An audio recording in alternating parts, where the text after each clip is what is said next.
Hi, it's Jeff Chalmers here from discoverdouble-bass.com. If you haven't been to see the website already, please go and check it out. There's a whole bunch of courses, lessons, interviews, gear reviews. Basically, it's a whole bunch of stuff all about playing the double bass, and we're really excited about what we've got over there, and we'd love you to go and check it out. Now today, I've got a really exciting video for me personally, because I'm welcoming a new tutor to the website. We've just spent a week together filming a whole bunch of new material, which we'll tell you about later on, but we want to kind of learn more about him, about his background. Now, he's a current member of the Los Angeles Philharmonic. He's I think the fourth chair, and he's also an associate professor at USC Thornton School of Music. Yeah, welcome, David Alan Moore. It's fantastic to have you here, and thanks so much for being part of everything this week. Yeah, it's great to be here. It's been a fantastic experience. Yeah, well, David and myself met at a recent event. It was a bass club put on by Caroline Emery in the UK, and she does these fantastic events each year, and she has yourself and Joel Quarrington teaching.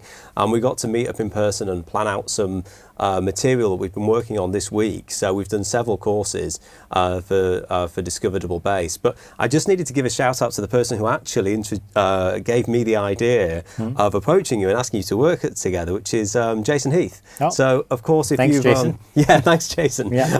So if you haven't checked out Contrabass Conversations and the Double Bass blog, go and follow the links underneath these videos, because Jason's doing absolutely incredible stuff in terms of sharing information with the double bass community.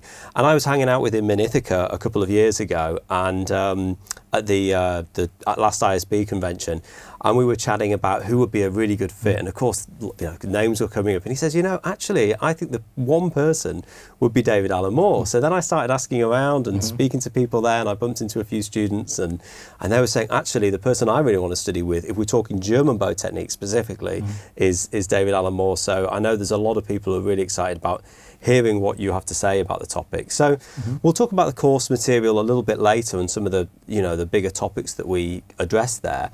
But I'd really love to hear a little bit more about you, and maybe to just start off by telling us your kind of origins, because I know that you didn't actually start on double bass. What was your first instrument, and how did you get from there to playing the double bass? When you started talking about origins, I was going to say I was exposed to gamma rays. Yeah, exactly. No, my dad was an amateur electric bass player. He just liked playing around the house, playing along with records, and so I picked up the electric bass at 13 after a failed piano non-career as a youngster. I just hated it. My folks made me do it. Yeah. So electric bass was my first love, I guess, with music, and that's how I got into it. It allowed me to sneak into conservatory, because I could not get into USC at the level that it is even then, and certainly not today with the players that are there. I got into the jazz department on electric bass, brought my upright playing up, trying to do that in the jazz department as well, and then realized somewhere around the middle of the course there that I wanted to focus on the classical playing and do jazz on the side, but not do it in an institutional way. And so was the electric bass studies back in the year 2000, who were you studying with then? I went to school year 2000. Year 2000 is when I started teaching there. Yes, I graduated. I graduated in '93. Wow. From USC. Alec Milstein was the electric bass teacher at the time, but when I started, he actually directed me towards a jazz theory teacher named Milcho Leviev, because he said he didn't have anything left for me on electric bass. I had been doing a lot of playing on electric already, and so he directed me more towards like jazz specific studies. But one of the reasons I had chosen USC is I went to Berklee College of Music on one of their summer programs when I was in high school, and I was getting excluded from all the combos I wanted to play in because I didn't play upright. Right. I got to play with some great players, but I just sort of at some point they're like, oh, it's nothing personal, we just want to play with an upright player. And so I wanted to go somewhere where I could get the classical study as well as the jazz study, and John Clayton being there was fantastic, and Paul Ellison, Dennis Tremblay. It was just this massive double bass department, so it was really great. There's some real giants of the double bass world there. I mean, maybe just tell us a little bit about some of the takeaways that you got from spending time from studying with John. I mean, he's such an inspiring, incredible musician, and he has such a strong kind of link to the history of the double bass with his relationship with Ray Brown. I mean, what are some of the things that you kind of think about when you recall that time studying with John Clayton? Oh, just the emphasis on pure music. I mean, it was I got the technical side from the classical studies, but the thing that John brought to it is, I'm sorry if I'm going to go controversial. I'm sorry if I'm offending anyone here, but I find a lot of the approach to jazz education to be an end in itself. It's not really, doesn't feel tied to the legacy of jazz. It doesn't feel authentic in a lot of ways, whereas John has a very methodical pedagogical approach that feels 100% authentic, and it was very much transcription based, but a lot of specific ways that he kind of broke down techniques of the masters from Oscar Pettiford, Paul Chambers, Israel Crosby, Ray Brown, just all of that, and brought it in a way where it felt really, really authentic and real. And he's, speaking of real, he's adamantly against real books or anything of that. So it was all learning tunes and transcribing.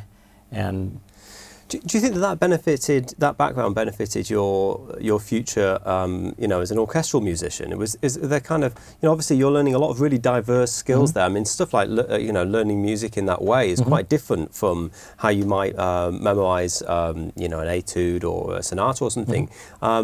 And certainly the improvisation is using really different parts of the brain in some ways, and yet in other ways there's kind of, there's a clarity. I mean, do you think it really helped set you up, and how did you get pulled into the classical side? How did you, how did the two things work? Yeah, two big very questions. Very different questions.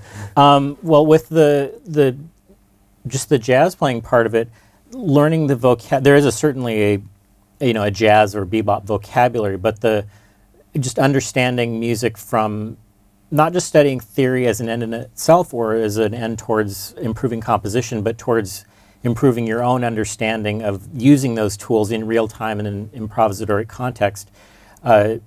It makes digesting music and dealing with classical music a lot easier, because understanding the context, be it intervallically, harmonically, melodic structure, all of that, I don't know, maybe it's because it's the only way I've ever done it, but I wouldn't know how I would be able to assimilate that.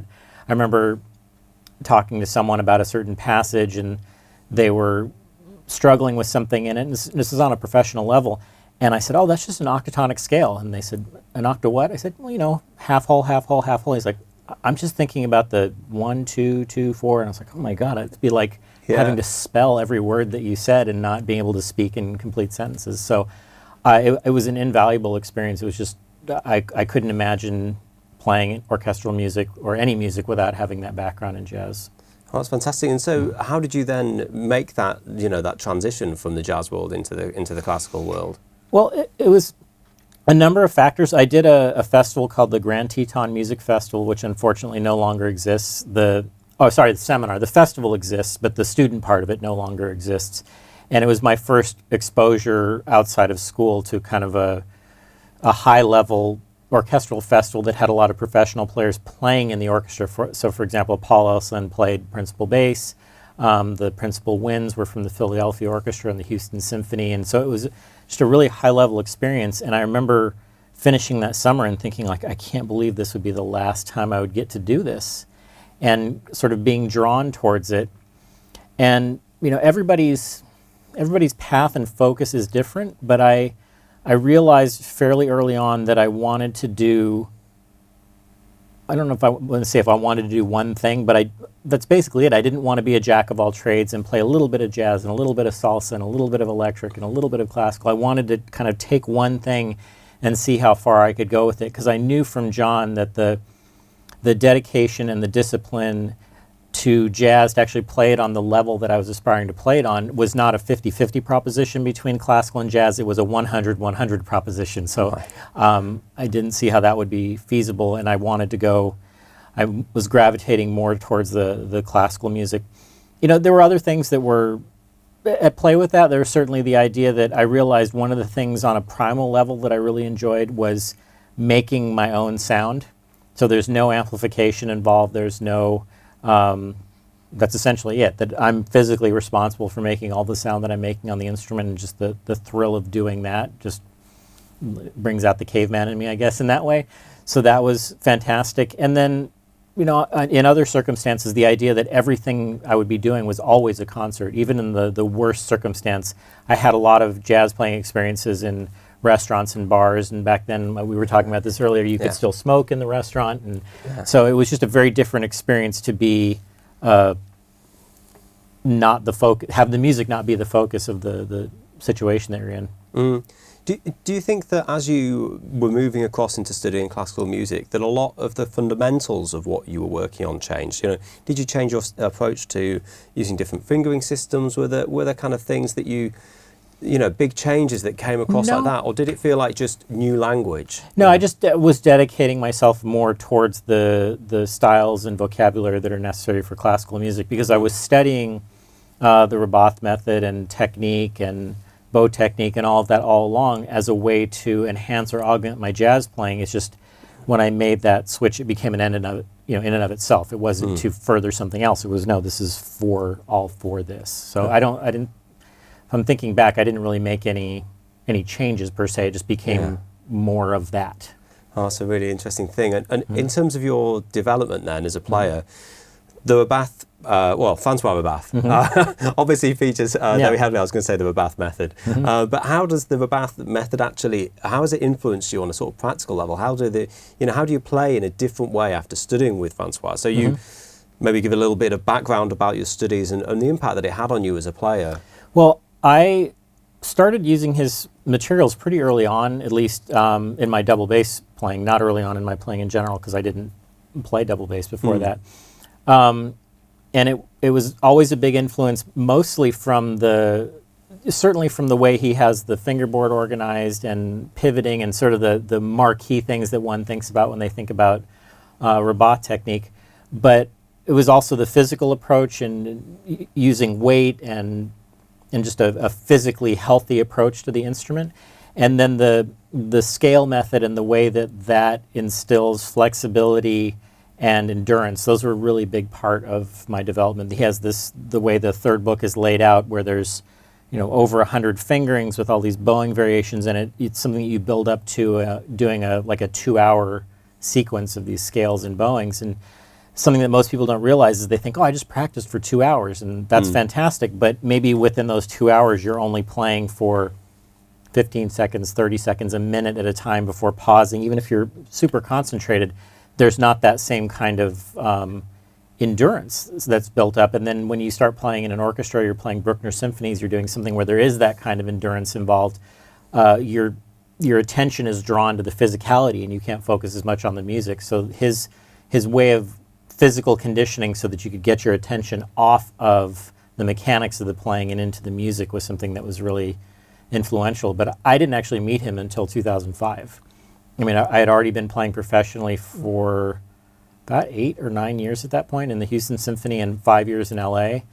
And he came to the Colburn School in Los Angeles and did a master class, and I got to meet him and realized I need to spend more time with this person. I have never, spent time with him and just really felt a draw to wanting to work with him.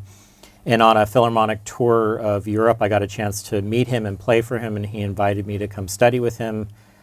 The orchestra worked with me and found 3-week blocks over 3 years where I could just drop everything, go to Paris for 3 weeks, take lessons every other day, do that kind of thing for over a 3-year period. You have a very forward-thinking family and employer. That's yes, I think for sure. It must have been a really incredible experience. And in terms of working with your students now, does it really inform how you work with them? Are you employing or are you working from maybe the method books? Are you using some of the scale exercises with your students? Is this something that you're getting asked a lot about? I mean, yeah, the scale book is certainly still a regular part of the diet, and it's augmented with other things, but that's definitely a foundational part of it. And also the repertoire that he has. He has a lot of fantastic solo repertoire, and it's sort of a circular thing where some of the repertoire introduces techniques and some of the techniques facilitate the repertoire. And so, and they always get a great response whenever you play them in recital or for anything like that. So his music is great on so many levels, and then the technique books, speak for themselves. Are there any other kind of resources that you're drawn to in terms of teaching? Are there kind of books that you might, perhaps use routinely with your students, or, The two cornerstones in terms of that type of work are certainly Francois's books and the Hal Robinson has some transcriptions and works that he's done in terms of the Sevchek Boeing book and Boardwalkin', which is like a transcription of and transposition of some stuff that's in the third book from Francois. So those are kind of the cornerstones. Then I have my own materials that I use with them. And yeah, absolutely. It's the Rabbath method. I mean, one of the things that I just wanted to lastly look at before we move on. One of the really obvious things that people will be thinking about is the end pin. We were talking earlier about where it originally came from and whether it's Christian Laborie or perhaps a bit earlier. Yeah. And, but anyway, the angled end pin, and you've obviously been employing that and playing standing, and it really surprised me that you play standing in the orchestra, and you have been for how many years? About 13 years now. Yeah. And do you find it really freeing physically? I mean, the whole week can't you've imagine. been playing. Yeah, I can't imagine not playing standing. I really feel, this is not a knock on seated players at all, but just for myself, I feel much more physically involved if I have that kind of freedom to move around and be standing. You also somebody that's really interested in fitness. You do a lot of you do ultra marathons and this kind of thing. So I don't want to go too far down there. But one thing I was just wondering was when you were originally started to stand, have you always been this athletic, or was it? I'll show you some pictures, not during this interview. Absolutely. Of the 200-pound me. I would struggle to stand, for as long as you're describing when you're playing. Like, I actually find it quite uncomfortable on my feet after a while. I mean, was that something that you struggled with when you started, or, I was wondering. I kind of don't remember that part of it. I do, my initial standing, I stood in school when that was kind of, I think from working with John. And from a jazz standpoint, when I picture a jazz bassist, again, this is a very personal thing. This is not a knock on anybody. But when I think of all of the jazz greats that I looked up to and admired, they were all standing. And so that when I pictured myself playing jazz, it was in a nice suit and standing. I didn't see sitting in a chair or doing anything like that. Again, lots of great players that sat, but just that's how I saw myself as a player. Then when I got into playing in the orchestra, that was kind of what everybody did, so I sat. And then, kind of born out of laziness, I wanted to go back to standing again because I wanted to be able to warm up before rehearsals and concerts without having to lug a stool to a practice room. So I kind of introduced that back into my playing, but not as an on-stage thing. And then I think it was the 2005 season, actually, that right around the time that I met Francois, one of my colleagues just kind of announced, I think I'm going to stand this season. And I just saw that as my window, and I said, me too. And I decided I was going to stand, and I've been standing ever since. Yeah. Oh, it's absolutely fantastic. I actually, I had no idea that you were doing it in the orchestra until I met you just recently, and it's it's really impressive. And I think physically, it makes so much more sense to be stood than to be seated all the time. So I'm going to be experimenting a bit more with the angled end pin. Sitting is the new smoking. So. I know, I have heard that actually. I know. I've got a friend of mine, a fantastic bass player called Eric Meyer, who has a walking treadmill. He has not just a standing desk, but a walking desk. So, and he puts in a serious amount of miles each year, and it really, I think it helps him, and he's definitely somebody that's benefited from that. So, in terms of the courses that we've been working on here, we've been looking at 3 topics, and I just wondered if we could perhaps maybe just discuss a little bit of each one. Sure. And maybe some of the key takeaways or some of the areas of the topic that you think people should be focusing on. And the first thing that we looked at in detail was German bow technique. And just a side thing, you've got to quickly tell me, how did you manage to spend so long with Francois Rabbath in Paris and come away from it still playing German bow? I wondered if you didn't. I didn't think that would be something you'd be able to resist. I would have thought again, it's this kind of thing where, and I talk about this with my students, when there are benefits to playing either bow, there are benefits to sitting and benefits to standing, and ultimately there's kind of, you have an identity as a player. Like when you close your eyes and picture yourself and you go, I see myself sitting playing French bow. Like, go for it, do that. Yeah. But for me, the kind of German orchestra style of playing, just the gestures, the way that German bow feels, the way that it looks in the orchestra, that just speaks to me, and I identify with that. So I've maintained that. I've played overhand in the orchestra, but it's just never something that I've done continuously. I still identify myself as a German bow player, but with Francois, he never insisted or pushed me or did anything. I just thought it would be a foolish thing to go to Paris. It'd be like going to Paris and then only eating cheeseburgers the whole time. Like, it'd be silly to go there and do that. So I had a hybrid bow made so that I could play, study with him French bow, but still try things both ways on the same gear and have as little translation as possible. So I was just translating the hold, but not on a different bow and on a different setup. So yeah, I did everything with him on a hybrid bow, but overhand. Yeah. Oh, that's fantastic. And so with German bow technique, who were the kind of who are the tutors who really gave you your kind of core fundamentals, who maybe had the biggest influence on you as a player? Well, as far as biggest influence, I would say Paul Ellison was the biggest influence at the outset with German bow, even though I was studying with Dennis Tremblay at the time and John Clayton, and they were both German bow players. There was something about Paul's aesthetic and approach that really inspired me as a German bow player. And then watching the Berlin Phil, watching other orchestras like that, and just that whole aesthetic, both sonically and visually, was something that was really appealing. Yeah. And then in terms of working with your students now, you've done a lot of workshops, you've obviously done a lot of individual tuition. What are the kind of common problems that you see with German bow? Maybe some of the things that are holding people back when they're moving across, when I'm sure you must have students who are coming from French bow and they're moving on to German bow, or perhaps they're... That's pretty rare, actually. I would say that's pretty rare for me. I've only had one student. I've been teaching at the college level for about 19 years now, and I've only had one student where I insisted that they play German bow, and it wasn't to insist that they play German bow, it was just they had gotten so tied up in knots about their French bow technique that I just said, I'm taking this away from you. Here's this, you're going to do that for a few months, and then you can come back when you've sort of cleaned everything out, so to speak.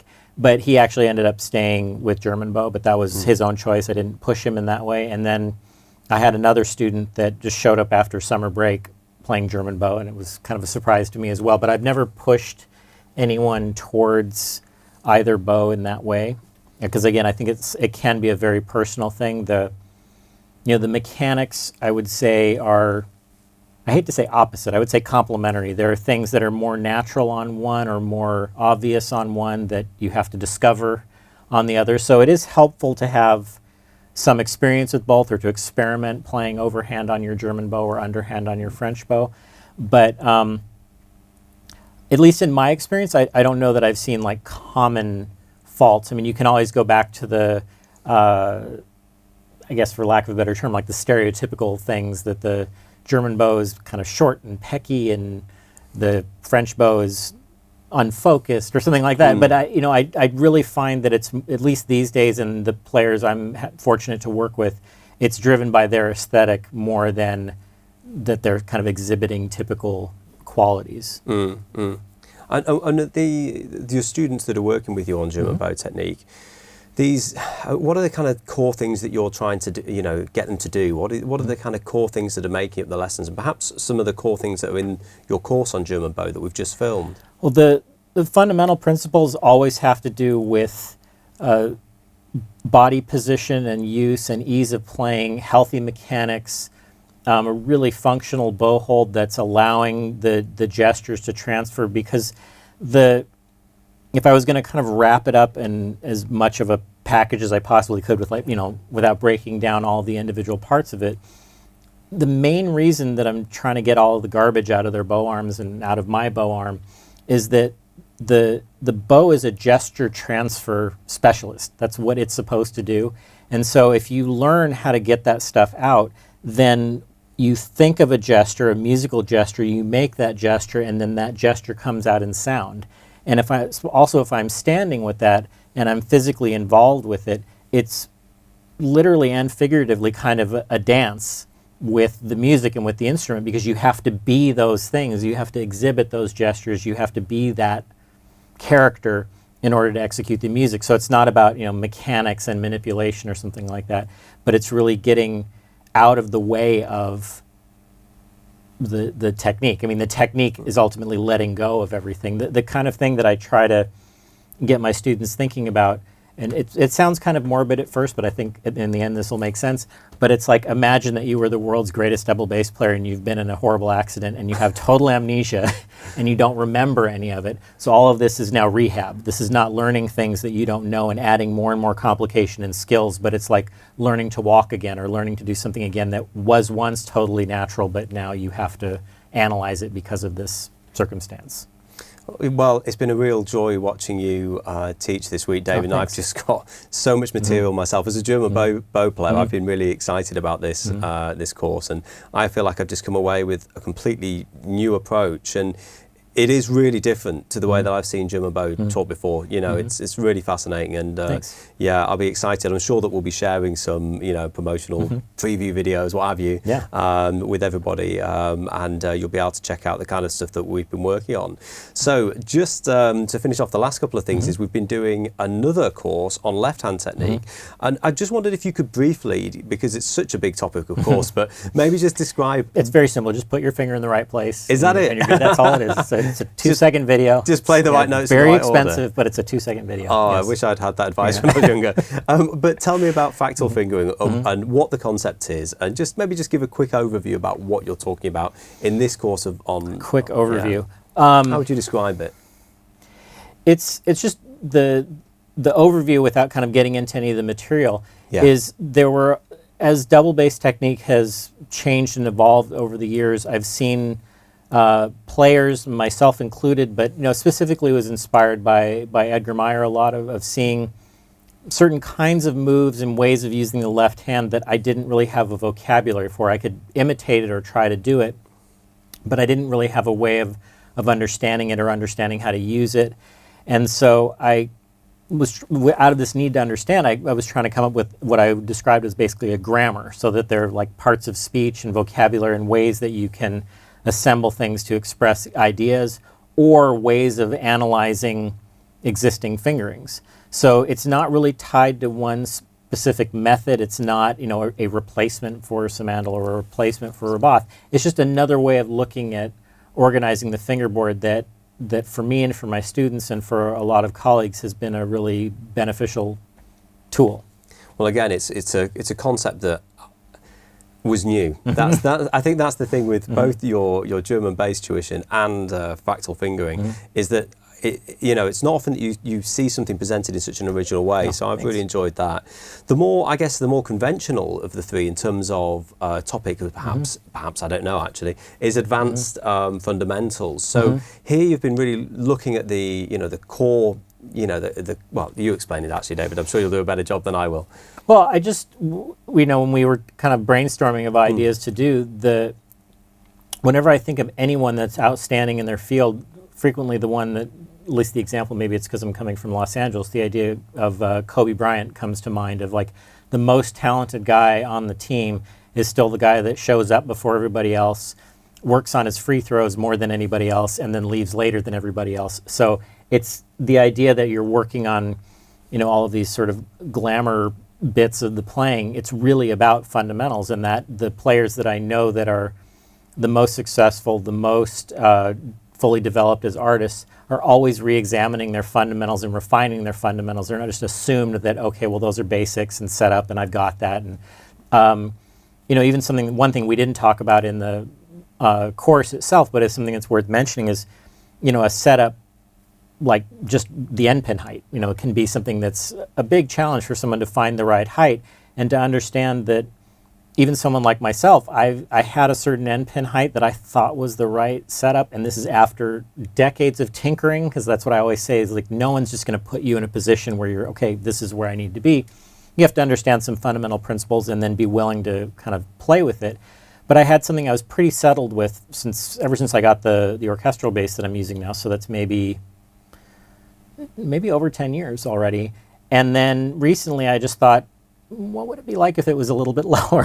So I got one of those new Harmony adjustable or Boss style pins, because before that I was using an oak dowel that was not adjustable.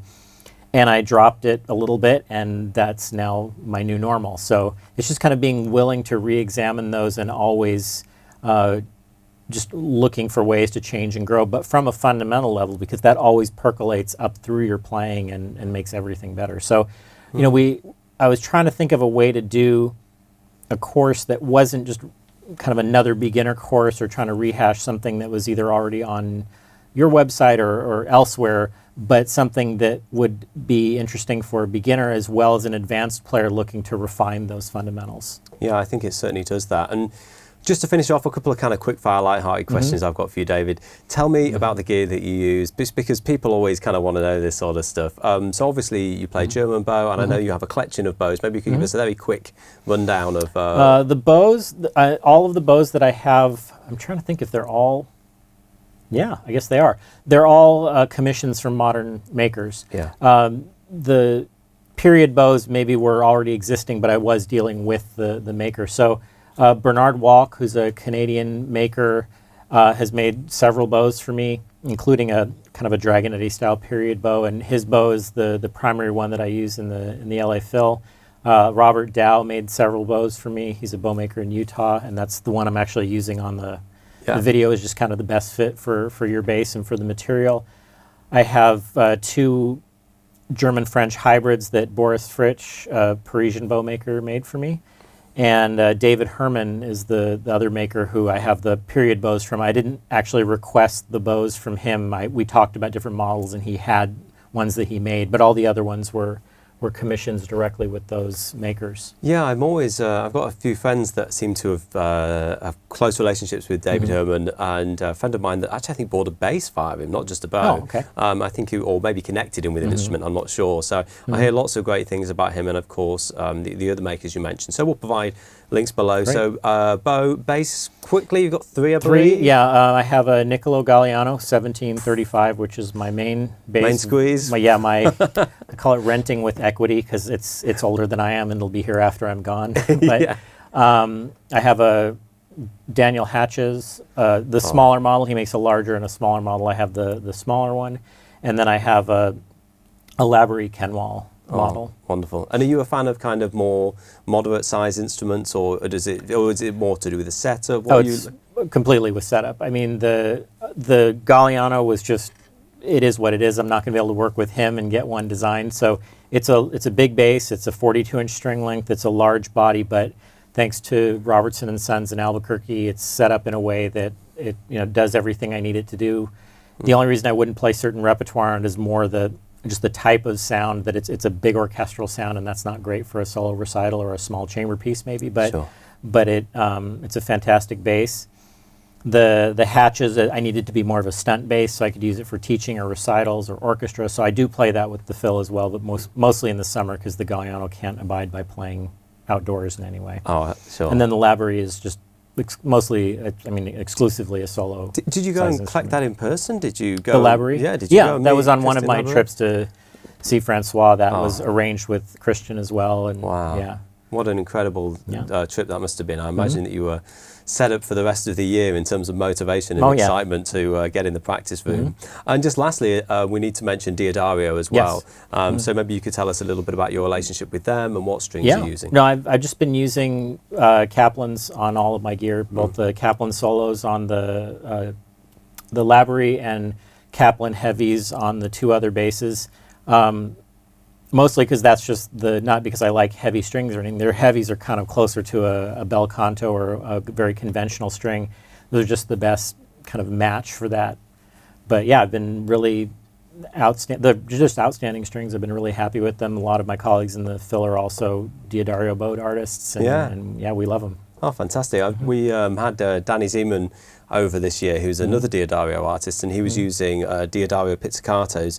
I think he had a gut G, he had an olive G as well. So, I asked him what strings he wanted and got these, and I really, really enjoyed using them. Really good. I suspect that I'm going to go back to those at some point because it just was, it just had a great core tone, really, and, I'm a big fan of their strings as well. So, listen, David, thank you so much for, not only, obviously, this discussion, but this whole week, because you've been here working in, you've you've come across from LA to the UK, to put this stuff together, and you've clearly put a huge amount of effort into it. The whole crew and myself, we've all been saying all week how knocked out we are by the amount of material and just how consistent and how carefully put together it is. It's really been an absolute pleasure. And of course, thank you so much for watching at home. And if you want to learn more about David, we'll be providing loads of links below this video. And hopefully, if it's not out already, there'll be a course or maybe 2 or maybe even 3 that you can go and check out by David, as well as some lessons. So thanks so much for watching. We'll see you next time.